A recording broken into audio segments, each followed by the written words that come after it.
ახალი ცხოვრება იწყება ნამდვილად ჩვენს ქვეყანაში და ნამდვილად მშვიდობიანი გადაბარების პროცესია და ეს ძალიან მნიშვნელოვანია აჭარის ავტონომიური რესპუბლიკისთვისაც და დღეს უკვე აჭარის ასე ვთქვათ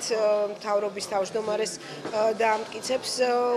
აჭარის უმაღლესი საბჭო და რეალურად ახალი ძალიან მნიშვნელოვანი პროექტების განხორციელების შესაძლებლობა იქნება მთავრობის პროგრამის რა თქმა უნდა რომელიც არის ქართული ოცნების ჩვენი ბლოკის ასე ვთქვათ მთავარი პროგრამის შემადგენელი ნაწილი რა თქმა უნდა და ამ რეგიონისთვის ძალიან მნიშვნელოვანი და ზოგადად ავტონომიური რესპუბლიკის შემდგომი განვითარებისთვის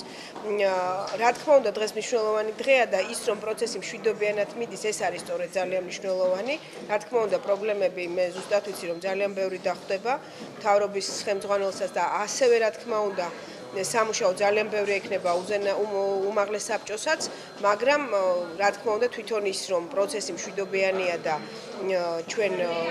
თავისუფალი არჩევნების გზით არჩევნებში გამარჯვების გზით გავაკეთეს ეს ყველაფერი ეს არის მართლა ვფიქრობ ისტორიული მომენტი აჭარის ავტონომიური რესპუბლიკის მთავრობის თავმჯდომარის განმტკიცების შესახებ მომხსენებელი ახალი ლერიძე რას ითქმის ბატონებო ვირტუალურ ანგლისესრიზე მხარის დაჭერა მე გამოდივა ინიციატივით რომ რადგანაც გუშინ დაიწყო პროცედურები საქართველოს პრეზიდენტის გადაწყვეტილებით დაგეგმზე ბევრად მოკლე დროში მოხდა წარმოქმნილი ბატონი არჩილ თაბაძის კანდიდატურა და 28 ოქტომბერს შემოვიდა უმაღლეს საბჭოში როგორც ჩვენთვის არის ცნობილი ეგრე გამომდინარე რომ ამ მოკლე მონაკვეთში ჩვენ